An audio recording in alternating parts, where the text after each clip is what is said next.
Welcome back, mathematicians. Today we are going to do function notation round 2. And what's a little different about this is we're going to talk about the fifth way that you can represent a function. And that's using an equation that may be given. Now remember, you will see that these function notations are written as the function name. Inside the parenthesis is the input. The equal to value will be your output.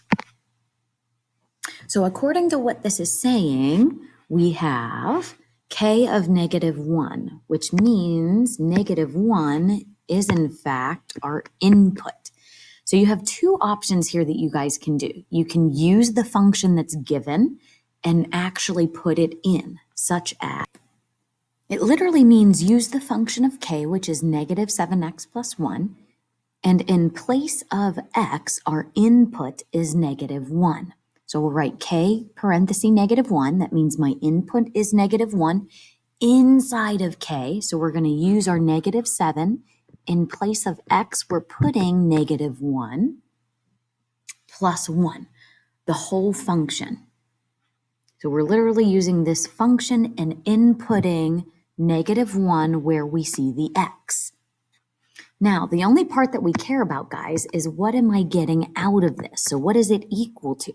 So -7 times -1, that's a +7 plus 1. So that means our k of -1 has an output of 8. Now, there's another way I could have done this by using graphing this function. So if we type this into Desmos, guys, -7x plus 1, we end up getting the line, the straight line, and we're going to use this line to help us out here a little bit. So right here over at -1 is my x. As I follow it all the way up as I'm going here. Sorry guys, now since I zoomed out, we can actually see that. So literally as I go over -1 from 0, I come up and up and up. And I see that I touch all the way up here at a value of 8. So you could also use Desmos as long as you know your input from your output. So this input is -1. I'm looking for that output, the y value, how far up or down I am. All right, so according to t of -2, we could do the same thing. Our input is -2. But this time we're using the function of t. And this new input is -2. So wherever I see an x into the function of t, I'm going to put a -2 in its place. So notice you have two x's where you're going to insert that -2 in its place. And all we care about is what comes after the equal sign. Now, if I type that into Desmos, I literally get 0, which means if my input is -2, then my output is 0 on that function.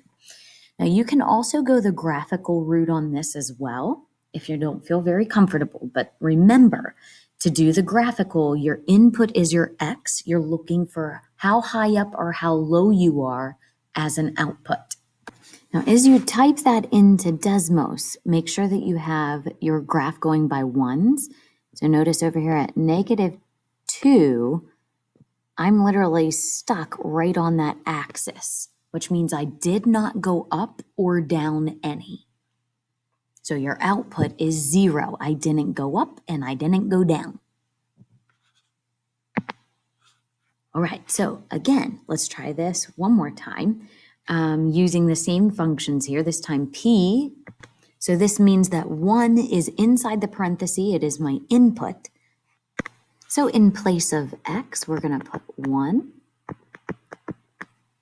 And I see two x's in this whole lineup on the right side, which is the only part I need to evaluate. And you can type all of that into Desmos. And if you type that into Desmos, guys, you end up getting an output of +3. Now, again, you could do this graphically.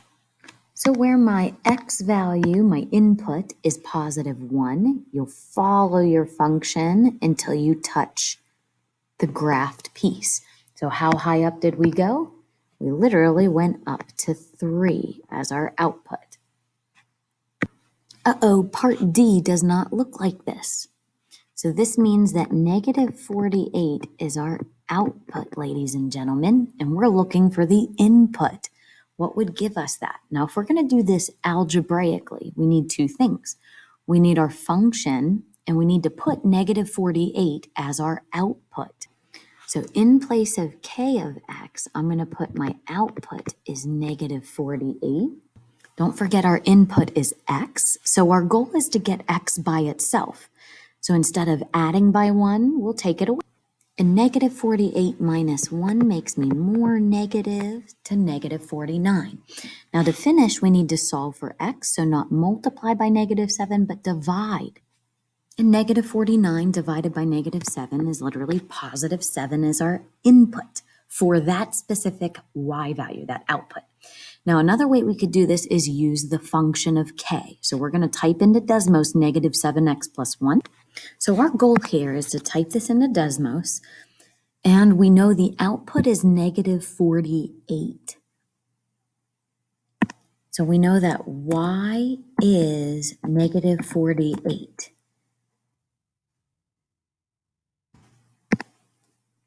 Which is going to help us out a little bit here, guys. If I scroll down, I'm going to keep going until I find where my y equals negative 48 ends up touching right here, and we end up getting that those two lines literally cross at 7 comma negative 48. And the first coordinate, guys, is always the x value. So you find that you have to go over 7 in order to be down at negative 48. We'll try a new group of people here. So in letter A, we know that our input is 4 inside of the function of f. So wherever we see x inside of the function of f, we replace it with a 4.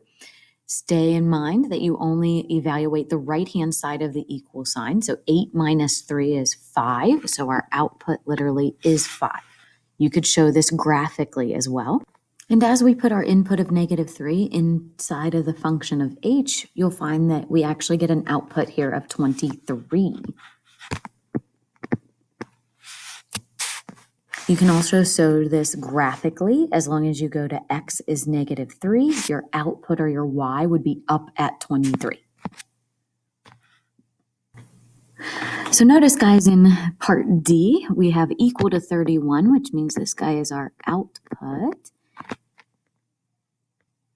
which means we'll take 31 and set it equal to our function of f. To get my input, we're going to go backwards, so not subtract by 3, but add.